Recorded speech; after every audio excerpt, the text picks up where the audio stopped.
wa 7 wa kufanyika mashindano haya, lakini mafanikio yako mengi ambayo tunaweza tukayasema, lakini kwa ujumla, kwa sababu mashindano haya si tu kwa ajili ya michezo peke yake, lakini pia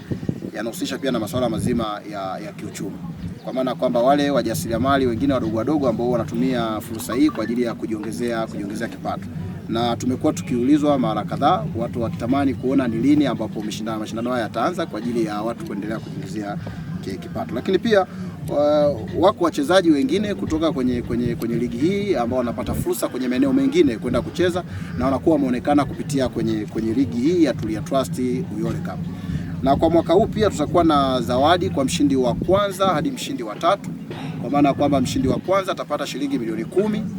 mshindi wa pili atapata shilingi milioni 5 na mshindi wa 3 atapata shilingi milioni 3.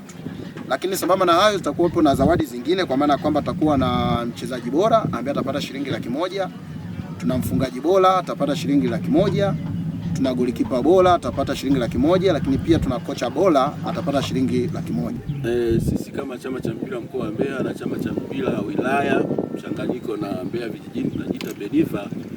tunawashukuru sana mheshimiwa mbunge kwa kuweza kutoa fursa hizi za michezo kwa vijana. Mashindano ni makubwa kama mlivyoona, zawadi kubwa,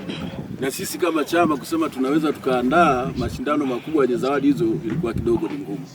lakini kupitia yeye na sisi tunajitahidi kuwa karibu na yeye na kuhakikisha kwamba mpira unafuata taratibu zote za mpira.